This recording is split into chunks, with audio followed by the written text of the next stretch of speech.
안녕하세요. 변화코칭 전문가 김문밀입니다. 여러분은 생각이 많을 때 아니면 복잡한 감정이 들 때 이걸 어떻게 처리해야 되지? 내가 왜 그러지? 이런 생각 해보신 적 있으시죠?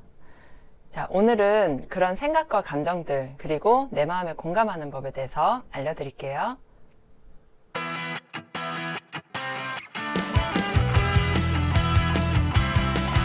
오늘은 내 마음에 공감하는 법입니다.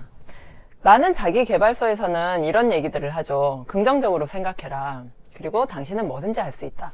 근데 이런 얘기를 아무리 다른 사람한테 듣고 혹은 책을 통해서 읽어도 마음에서는 동요가 일어나지 않아요. 왜냐면 지금 나의 현실은 내가 할 수 없는 것 투성이고 나를 가로막고 있는 장애물들이 너무 많고 그리고 내가 뭔가를 하려고 생각해보면 이것저것 할 수 없는 것들이 할 수 있는 것보다 더 많고 어른 되면 네 맘대로 할 수 있어. 네가 하고 싶은 대로 하고 살아. 이런 얘기 듣고 자라신 여러분들 혹시 배신감 느끼지 않으셨어요?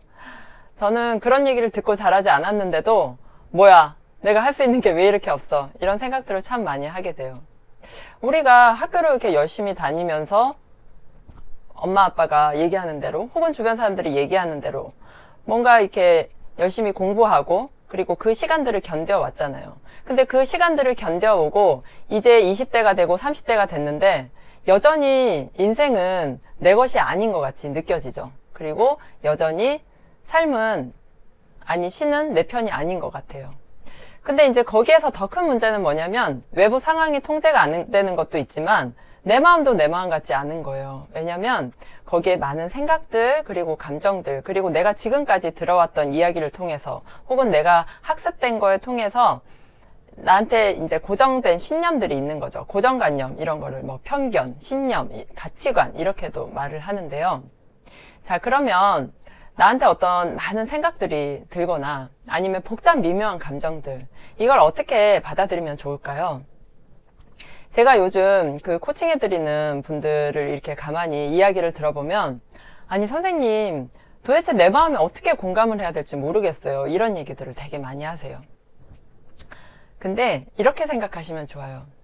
자, 이런 것들을 처음에 이제 여러 가지 생각이 들 때 처음에 내가 만약에 지금 뭐 다니는 직장을 그만두고 그 다음의 것으로 뭔가 동시통역이나 번역을 하고 싶다고 생각을 해보세요. 그럼 퇴직금이 얼마 나와요? 그러면 그 퇴직금으로 몇 개월간 살아. 근데 그 몇 개월 동안 이 동시통역이나 번역 일을 공부를 다 끝마친다고 해도 금방 그걸로 돈벌이가 되는 것도 아니고 그러면 어떡하지? 그러면 생각에 꼬리를 물고 결론은 역시 안 되겠어. 지금 다니는 회사나 열심히 다녀야겠어.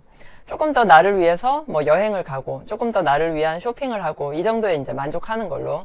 그래서 이제 현실은 크게 바뀌기 어려운 거예요.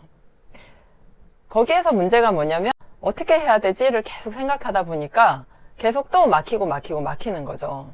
이럴 때 드는 생각을 대하는 방법은 이게 또 악플이 달리는구나. 왜 내가 뭐를 이제 해보려고 했을 때 제일 처음 사람들이 하는 게 뭐예요? 주변 사람한테 조언을 구하죠. 야, 그 나이 때 그거 하기 늦었어. 이렇게 얘기해요. 야, 그거 내 주변에 누구 봤는데 그거 아닌 것 같아. 뭐 이런. 근데 이거는 조언이에요? 아니죠. 격려? 절대 아니죠. 자, 그 사람의 생각을 다시 나한테 얘기하는 것 뿐이에요. 그러니까 물을 필요가 없어요, 일단은. 그리고 내가 누군가한테 묻는다는 자체는 나한테도 확신이 없기 때문이에요. 그냥 나한테 확신이 없는데 네가 나 대신 말 좀 해줘. 나는 거기에서 좀 빠질게. 그리고 네 말 믿고 나는 그걸 할지 안 할지 결정할 거야. 이런 마음이 사실은 내 마음속에 있는 거죠. 물론 그 반대일 수도 있어요. 난 정말 하고 싶은데 나한테 좀 용기를 줘. 이런 마음을 숨기고 이제 이성적으로 묻는답시고 어떻게 생각하세요? 어떻게 생각해? 뭐 이렇게 묻는 거죠. 근데 진짜 이거를 하고 싶다 하는 사람들은 묻지 않고 그냥 조용하게 실행을 해요. 그죠? 결정하고 결단하고 바로 실행하는 거. 근데 이제 이런 생각들이 이렇게 많이 들 때는 그런 사람들의 조언까지도 전부 다 악플이라고 생각을 하시면 돼요. 나는 플라시보다라는 제목의 책이 있는데요. 저는 그 책 제목을 보면서 대박이다 이런 생각을 했어요.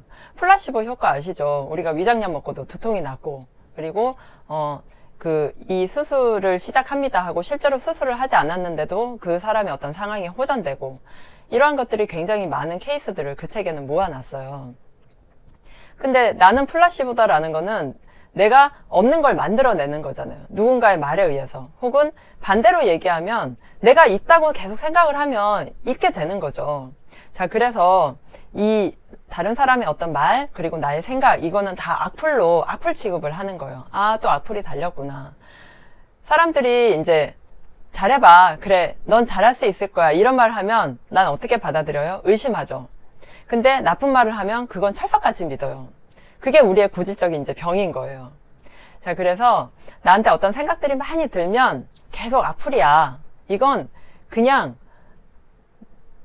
누군가가 나를 음해하는 공작이야. 그리고 이거는 다 지 생각이고 나와는 전혀 상관없는 생각이야. 나는 당신이 어떤 얘기를 하건 어떤 생각을 나한테 갖고 있건 나는 내 가치를 존중하고 나의 꿈을 존중하고 나의 생각을 존중할 거야 라는 생각을 일단 가지셔야 되고요. 그 생각이 내 안에서 드는 누군가의 악플이라고 생각을 하셔야 돼요. 왜냐면 그런 생각들이 어디서 왔어요? 내가 지금 태어나서 처음 아기인 상태에서 아기들이 처음에는 누워서 꼼짝도 못하고 있다가 막 기는 연습을 하죠. 길 때 한 번에 못 기어요. 막 못 기니까 짜증내고 막 뒤집을 때도 그렇고 일어설 때도 막 부들부들 떨면서 막 몇 발자국 걸어가고 이럴 때 옆에서 사람들이 응원을 하잖아요. 엄마들이. 그렇지. 잘한다. 잘했어. 뭐 이렇게. 근데 우리가 좀 크면 어떻게 해요? 그거보단 잘해야지. 실수하면 안 돼. 넌 그것도 못해? 누구 집 아무개는 이렇게도 하는데. 뭐 이런 비교. 그리고 그 정도 해서는 안 되고 더 잘해야 된다라는 거. 실수하면 안 된다라는 거. 그래서 우리는 어떤 성공을 한 번에 무조건 그냥 내가 생각하면 그대로 다 돼야 된다라고 생각을 하기 때문에 시도도 힘들지만 시도했다가 한 번에 뭔가 안 됐을 때 우린 실패했다고 그렇게 생각을 많이 하게 되는 거죠. 오늘 이야기의 핵심은 어떤 일을 하려고 했을 때 누군가에게 묻지 마라. 그리고 만약에 누군가에게 물어서 좋은 소리를 못 들었다 해도 그 사람의 조언과 나의 어떤 의지, 생각 이런 거와는 별개다라는 거 꼭 염두에 두시고요. 그리고 세 번째는 내 안에 드는 모든 생각은 악플이다. 이렇게 생각하고 계시면 어떤 변화를 시작할 때 내가 뭘 해야 될지를 아시게 될 거예요. 그래서 그 드는 생각들은 악플 취급을 하고 오히려 나의 에너지를 끌어올리는 확언을 열심히 하셔야겠죠. 확언하는 방법은 다음 이 시간에 알려드릴게요. 오늘은 여기까지입니다. 안녕.